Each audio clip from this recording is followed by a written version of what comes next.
व्यासोच्चिष्ट जगत्रया हा व्यासांच्या कृपेनं त्या ठिकाणी ऐकली संजयानं ऐकली, पण सांगितली कोणाला? आंधळ्या धृतराष्ट्राला. इथंच त्या ठिकाणी तो चुकला. काय चूक केली? आंधळ्याला सांगितलं. तो आंधळा आतूनही आंधळा होता आणि बाहेरूनही आंधळा होता. सगळी गीता ऐकली आणि ऐकल्याच्या नंतर तो म्हटला विजय कुणाचा होणार आहे? आता सांगा. अखंड रामायण झालं आणि रामायण झाल्याच्या नंतर विचारणा करतोय की रामाची सीता कोण होती. अख्खी गीता ऐकली हो. म्हणजे आपल्या व्यवहारात अशी म्हण आहे. काय म्हण आहे अशोकराव? अख्ख्या रात वाचली गीता. आता पुढचं वाक्य आलं लक्षात आपल्या सर्वांच्या का? अखंड गीता वाचली. शेवटच्या सत्रात परत काय म्हणतोय की म्हटले त्या ठिकाणी विजय कुणाचा होणार आहे? आता त्या संजयाला प्रश्न पडला सांगायचं कसं? त्यानं सांगितलं बाबा मग विजय होणार, पण चंद्र तेथ चंद्रिका, शंभू तेथ अंबिका, संत तेथ विवेका, असं नाही की जे रावो तेथ कटक, सौजन्य तेथ सोयरिक. म्हणजे जिथं राजा आहे तिथं सैन्य आहे, जिथं सौजन्य आहे तिथं सोयरिक आहे. म्हणजे सोयरिक करायची म्हटलं तरी सौजन्य म्हणजे समानता असायला पाहिजे की नाही? जर विषमता असेल, विषम ध्रुव असेल तर मला वाटतं सोयरिक होणार नाहीये. पण समानता असेल म्हणजे समानशीले व्यसनेषु सख्यम. मग आता समानता कोणती? म्हणजे सगळ्या बाबतीमध्ये बाबा घरदार चांगला आहे, निर्व्यसनी आहे, आमकय तमकय, म्हणजे सगळं त्या ठिकाणी का घरामध्ये सट्टा नाही, कशाचा बट्टा. कारण का अलीकडे त्या ठिकाणी गुटका मटका चटका प्रपंच फाटका. अलीकडे हे सूत्र आहे बरं का. मी नेहमी सांगत असतो अलीकडच्या काळामध्ये हे 4 त्या ठिकाणी महत्वाचे घटक आहे का? व्यस्त, त्रस्त, मस्त आणि सुस्त. काही झाले व्यस्त, काही झाले त्रस्त, काही झाले सुस्त आणि काही झाले मस्त. मग आता व्यस्त झाला का त्या ठिकाणी पूर्वीच्या काळात लँडलाईन आपण वापरले ना फोन साहेब, त्यावेळेला आपण काय इकून फोन केला का तिकून प्रतिक्रिया यायच्या. या मार्गावरील सर्व लाईन नाही, सगळ्याच्या लाईन व्यस्तच आहेत का?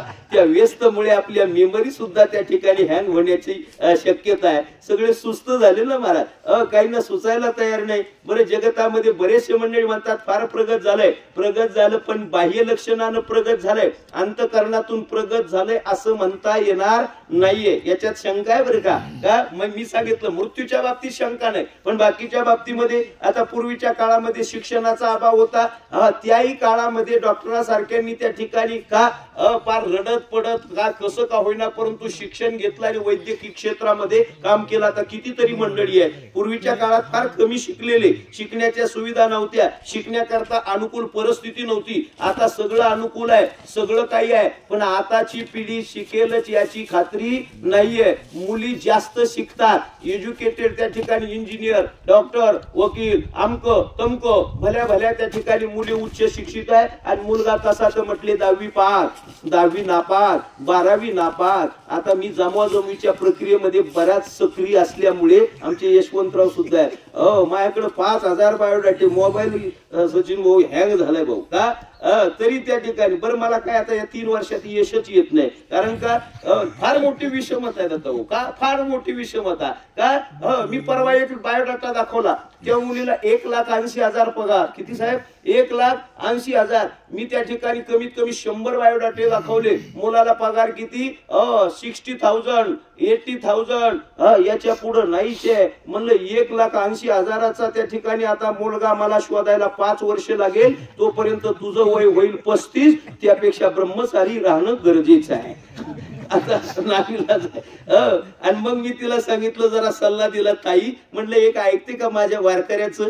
एका बोळ्या माणसाचा आपली संत साहित्याचा प्रचारक या नात्यानं मी तुला एक सल्ला देतो, एक ऐक म्हटलं का? पार मी म्हणतो त्या ठिकाणी 12वी झालेला कर आणि त्याला फक्त म्हणा बाबा तू काहीच करू नको, फक्त एक असणारा कुंकवाचा धनी म्हणून राहा आणि दररोज मी पगार कमील आणि तू फुकट खा, मी तुला काही प्रतिक्रिया देणार नाही. बरोबर सर, मी काही प्रतिक्रिया देणार नाहीये. तू आपलं ठणकून खायचं फक्त आहे. मग आता पर्यायानं त्या ठिकाणी ऑप्शन निवडलं पाहिजे की नाही? ऑप्शन निवडलं पाहिजे, त्या पद्धतीने वाटचाल केली पाहिजे. म्हणजे असा कालखंड बदलत गेला.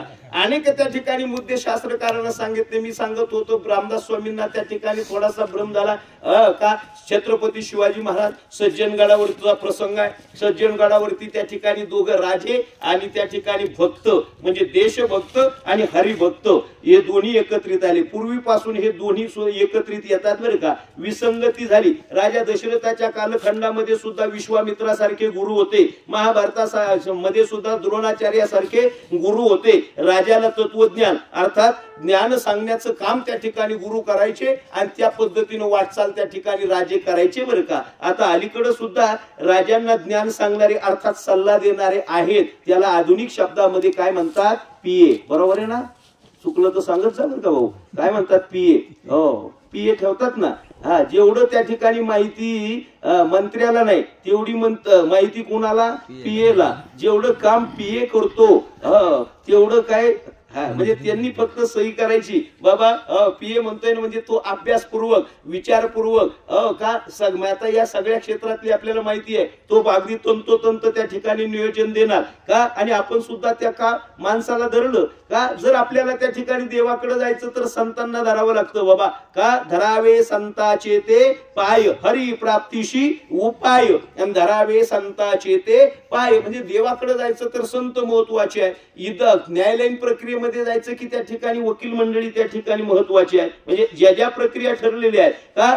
अगदी मंत्रालयामध्ये जायचं म्हटलं का त्या ठिकाणी कार्यकर्ते नेते मंडळी त्या ठिकाणी महत्वाचे आहेत. बरं, पूर्वीचा कालखंड असा होता एकच कार्यकर्ता आणि एकच कार्यकर्ता म्हटलं का महाराज त्या ठिकाणी आमदारांना खासदाराला किंवा अधिकारी पदाधिकारी मंडळींना भेटायला जायचं म्हटलं तरी पुन्हा पुन्हा त्या ठिकाणी त्या कार्यकर्त्याकडे जावं लागायचं. हो चला ना साहेबांकडे जायचंय असं काम आहे. आता तसं नाही. आता कोणालाही वाटलं की तो त्या आपल्या इच्छेनं ज्या इच्छित स्थळी किंवा इच्छित कार्यकर्त्याकडे जायचं म्हटलं की त्या ठिकाणी जातो. त्यावेळेला 8-8 दिवस महिना वेटिंग वरती असायचं. नाही हो चला ना तुमचं तिथं जरा ऐकतात, तुमचं तिथं वजन आहे, चला ना हे काम करायचं. त्यावेळेला फार विनवणी गयावया करावं लागायचं बरं का. एक 40 वर्षापूर्वी म्हणा 25 वर्षापूर्वी. आता तसं राहिलं नाहीये. कारण आता वस्तुस्थिती अशी आहे गावात घर किती तर म्हटले 17, पुढारी किती तर म्हटले 18. एक प्लस आहे पण मायनस नाहीये.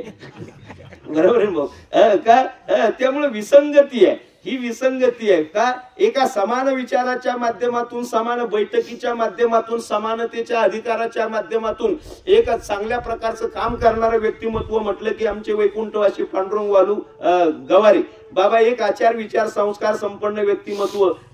जरी त्या ठिकाणी का सर्व्हिस करत होते, वैद्यकीय क्षेत्रामध्ये कार्य करत होते, पण आपला त्या ठिकाणी असणारा जो पेहरावा आहे आपलं राहणीमान आहे ते राहणीमान सुद्धा त्या पद्धतीनं देश तसा बेस राहणीमान सुद्धा सिंपल लिव्हिंग हाय थिंकिंग म्हणजे चांगले विचार आणि चांगलं राहणीमान. म्हणजे का आता काही काही मंडळी कसं आव आणतात फारच शिकले म्हणजे त्या ठिकाणी ते काय इन करणं काय म्हणजे करू नये असं माझं सर मत नाही बरं का.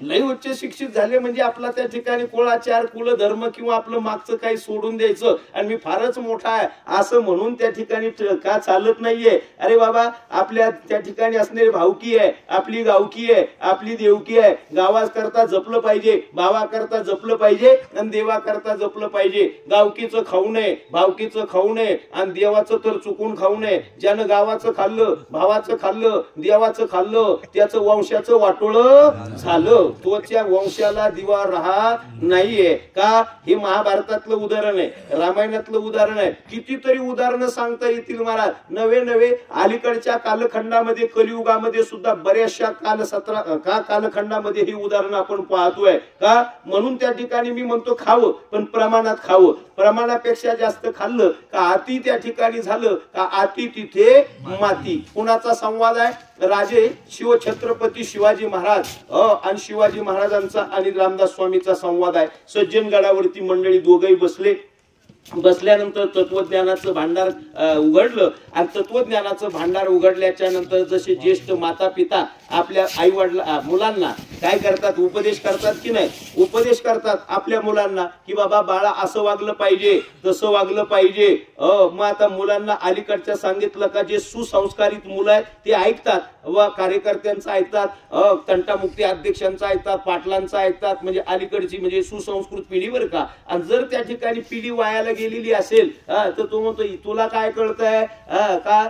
मग जर आई वडिलांना सांगितलं तर आई वडिलांना सुद्धा प्रत्युत्तर म्हणले आमच्या आई वडिलांच्या म्हातारपणामुळे वायरी गुल झालेली आहेत, वायरी तुटेल्या आहेत, आता त्यांचं ऐकण्यात अर्थ नाहीये. आता अशी जर असंस्कारित पिढी असेल तर सांगा यांना धन्य माता पिता किंवा मातरम पितरम चैव हे सांगणं त्या ठिकाणी उचित नाहीये. मी रात्री सांगून आलो का मूर्खस्य गात्राणी वर्धंती किंतु ज्ञानम न वर्धंती. मूर्ख नुसता अवयवानं वाढल्या जातो, त्याचं ज्ञान वृद्धिंगत होत नाहीये. मग आता या करता धर्मशास्त्रानं सांगितलं उपदेशो ही मूर्खानाम प्रकोपायन जायते पयपानम भुजंगानाम केवलम विषवर्धनम. म्हणजे मूर्खाला किती उपदेश केला तरी काही उपयोग नाही. कशाप्रमाणे खडकावर किती पर्जन्य झाला, खडकावर कितीही पर्जन्य म्हणजे पाऊस झाला, फार मी म्हणतो अलीकडच्या शब्दामध्ये ढगफुटी झाली महाराज. कशावर?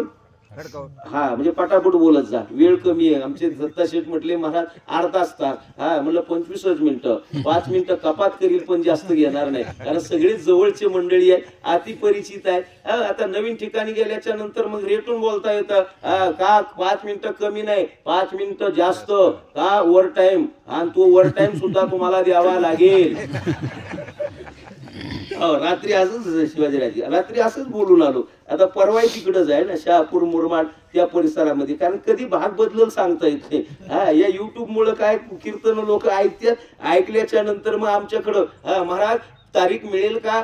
मग काय पहिला प्रश्न येतो तुमची सुपारी किती आहे? नाही म्हणलं आमची सुपारी ना, आमची सुपारी त्या ठिकाणी गुल झालेली आहे. काय विचारतील लोक, अज्ञान म्हणावं. आता त्यांचाही दोष नाहीये, आहेत ना बरेचसे सुपारीवाले आहेत ना.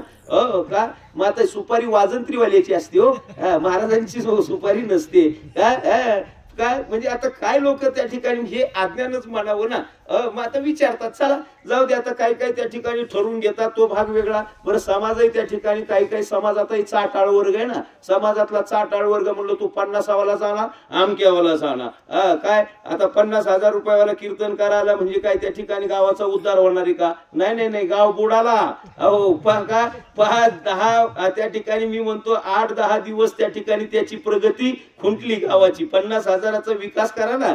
का थोड्या छोट्या छोट्या मुलांना त्या ठिकाणी खाऊ द्या, माता भगिनीला थोडस त्या ठिकाणी सहकार्य करा, नव्हे त्या ठिकाणी जे